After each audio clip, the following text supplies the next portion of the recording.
बुद्ध अपने शिष्यों से कहते थे कि अगर ध्यान करते वक्त कभी मैं भी तुम्हारे सामने पड़ जाऊं, मुझे भी काट देना। आपने उनकी तो पूजा कर ली और सलमान खान से आप प्रभावित हैं, तो आप खत्म हैं। भक्ति मूवमेंट, कबीर और दूसरा व्यक्ति, दूसरे संत जिन्होंने इस युग को बड़ा प्रभावित किया, वह है गुरु नानक। गुरु नानक मिडिल पाथ के आदमी हैं, बुद्ध की तरह। कहते हैं आप एकदम संसारी बन के रहिए, संसार में रहिए, भोग करिए, कोई बात नहीं, लेकिन वो भी ये इर्रेलेवेंट चीजें जो हैं, इर्रेलेवेंट, कोई भी चीज खराब नहीं होती, समय के साथ इर्रेलेवेंट हो जाती है। कल मैंने पोस्ट डाला था, शायद आपने ध्यान दिया होगा। मैंने कहा राम की मूर्ति हिंदुओं ने क्यों बनाई, घर में रखा, तो जिसको आप हीरो मानते हैं, आइडियल मानते हैं, आप उसके जैसा बनना चाहते हैं।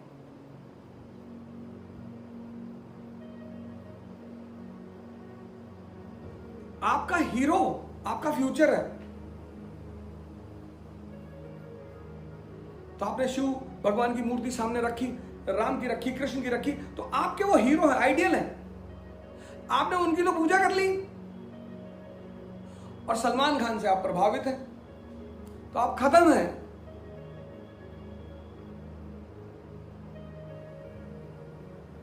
आप खत्म हैं।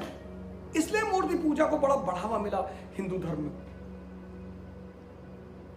उसके सारे बड़े सारे पॉजिटिव रीजन थे, लेकिन चूंकि वो बाधा बन रही थी ध्यान में, तो बोले हटा दो। बुद्ध अपने शिष्यों से कहते थे कि अगर ध्यान करते वक्त कभी मैं भी तुम्हारे सामने पड़ जाऊं, मुझे भी काट देना।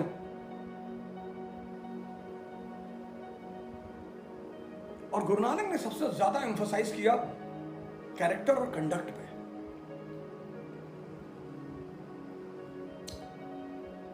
और इन दोनों लोग सदी के बहुत प्रभावशाली संत साबित हुए।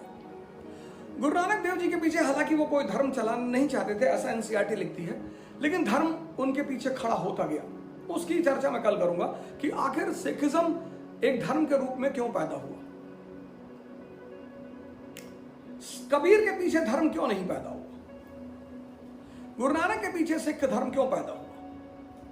और इस तरह भक्ति मूवमेंट चलता रहा और एक से एक सितारे, एक से एक तारे गैलेक्सी में, कबीर, नानक, रैदास, नामदेव, एक से एक, मतलब सब एक से बढ़कर एक। और भारत का मतलब है ज्ञान, भारत का मतलब है गुरु।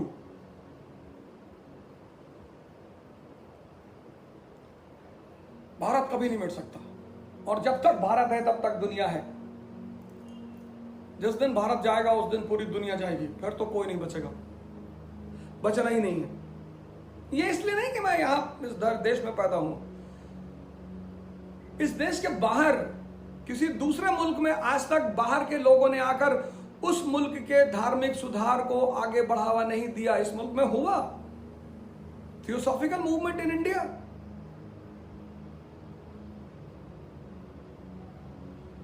क्योंकि इस धर्म को, इस देश के गुरुओं को फॉर्मूला पता है ट्रांसफॉर्मेशन का। इसलिए तो मैं आपसे बार बार कहता हूं मेडिटेशन मेडिटेशन मेडिटेशन। लेकिन 25 साल तक आपने मेडिटेशन नहीं किया और आपने एक दिन आंख बंद कर ली। अब आपकी आदत थी 10 घंटे आंख खोलकर बैठने की, और आपने एक दिन आंख बंद कर दी और 10 मिनट में यह बंद बेचैन हो गया कि भाई आज क्लब नहीं चलोगे, आज वो तुम्हारी गर्लफ्रेंड नहीं आएगी, आज वो तुम्हारा बॉयफ्रेंड नहीं आएगा, आज ताश नहीं खेलोगे। और तुमने कहा नहीं आज ध्यान करूंगा। आप खुद सोच के देखो, 25 साल तक आपने कुछ काम किया और एक दिन एक झटके में आप बैठ गए, मैं 3 घंटे बैठूंगा। सर उस दिन तो आप ताव में आके बैठ जाओगे, पर वो उसी दिन कोलैप्स भी हो जाएगा। हमारे देश में आदत है लोगों की अति करने की, अति। पहले दिन जॉगिंग करने का 20 किलोमीटर जॉगिंग कर लिए, लंग्स फट गए।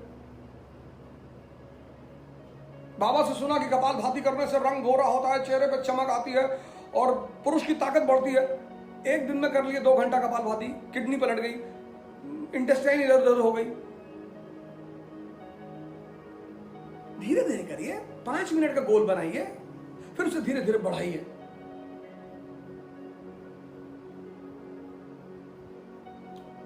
और जब वो अगली तरफ से मजा आने लगेगा ध्यान का, शांति का, आप उस तरफ खुद ही स्पीड से भागेंगे। पहले दिन गाड़ी चलाना सीखे तो पहले दिन ही चला दिए 140 पे।